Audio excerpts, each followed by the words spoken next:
నమస్కారం అండి, నా పేరు డాక్టర్ సువర్చల. జీవా ఫర్టిలిటీ సెంటర్స్లో సైంటిఫిక్ డైరెక్టర్ని. పర్ఫ్యూమ్లు లేదా సెంట్లు కొట్టుకుంటే సంతానలేమి సమస్య కావచ్చా? దీనికి సంతానలేమి సమస్యకి ఏం కనెక్షన్ ఉందో చూద్దాము. సో డైరెక్ట్ కనెక్షన్ అనేది ఇప్పుడు గట్టిగా మనం చెప్పలేకపోతున్నామండి. బట్ కొన్ని స్టడీస్, చాలా గట్టి స్టడీస్ చెప్తున్నాయి విత్ ఎవిడెన్స్ దట్ పర్ఫ్యూమ్స్ కి సంతానలేమి సమస్యకి కనెక్షన్ ఉండొచ్చు. ఎలానో చూద్దాం. ఫస్ట్ ఎండోక్రైన్ డిస్రప్షన్ అంటే హార్మోన్స్ ఎక్కడి నుంచి అయితే రిలీజ్ అవుతాయో ఆ హార్మోన్స్ లో కొంచెం ప్రాబ్లం రావచ్చు, డిస్రప్షన్, ఇంబ్యాలెన్సెస్ అవ్వచ్చు అని చెప్తారు. పురుషుల్లో ఏవైతే అవసరం ఉంటాయో కణాల ప్రొడక్షన్ కోసం, మహిళల్లో అండాలు రిలీజ్ చేయడానికి ఏ హార్మోన్స్ అయితే అవసరం ఉంటాయో అవి కరెక్ట్గా విడుదల కాకపోవడం అనేది హార్మోనల్ ఎండోక్రైన్ డిస్రప్షన్.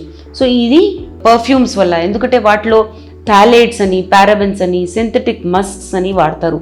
సో వీటి వల్ల మనకి ఈ హార్మోన్స్ ఇంబ్యాలెన్స్ అవ్వడం అనేది చూడడం జరిగింది. నెక్స్ట్, ఈ హార్మోనల్ ఇంబ్యాలెన్స్ వల్ల అవసరం ఉన్న హార్మోన్స్ అనేవి విడుదల కావు. అంటే ఈస్ట్రోజన్ అని, టెస్టోస్టెరోన్ అని ఇవి కరెక్ట్గా విడుదల కావు. ఎందుకంటే ఈ పారాబెన్స్, ఈ థాలేట్స్ ఏవైతే ఉన్నాయో ఇవి ఇంటర్ఫియర్ అవుతాయి అన్నమాట, ఈ కరెక్ట్గా ఈస్ట్రోజన్, టెస్టోస్టెరోన్ రిలీజ్ అవ్వకుండా. సో దీనివల్ల కూడా స్పర్మాటోజెనిసిస్ బాగుండకపోవడము, అంటే కణాలు సరిగా పుట్టకపోవడము, అండాలు విడుదల అవ్వకపోవడం అనేది పర్ఫ్యూమ్స్ ఎక్కువ ఓవర్ ప్రొలాంగ్డ్ యూజ్ ఉంటే, అంటే కొన్ని సంవత్సరాల నుంచి మీరు అసలు ఏ బ్రేక్ లేకుండా వాడుతున్నారంటే సంతానలేమి సమస్యకి ఇదొక కారణం కావచ్చు. స్పర్మ్ క్వాలిటీలో మొటిలిటీ ఏంటి, మార్ఫాలజీ ఏంటి, ఇవి కూడా దెబ్బతినొచ్చండి. థాలేట్స్, పారాబెన్స్, సింథటిక్ మస్క్స్ ఏవైతే వాడతారో ఇది కణాలకు కూడా మంచిది కాదని చాలా మటుకు స్టడీస్ చెప్తున్నాయి.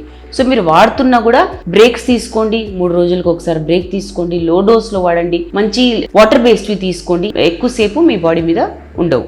ఈ పర్ఫ్యూమ్స్ వల్ల ఎండోక్రైన్ డిస్రప్షన్ అవుతుందన్నాను కదండి. ఎండోక్రైన్ అంటే హార్మోనల్ ఇంబ్యాలెన్స్ అవుతుందన్నా. దీనివల్లనే పీరియడ్స్ కూడా ఇర్రెగ్యులర్గా ఉండొచ్చు. పీరియడ్స్ ఇర్రెగ్యులర్గా ఉంటే కూడా సంతానలేమి సమస్య కావచ్చు.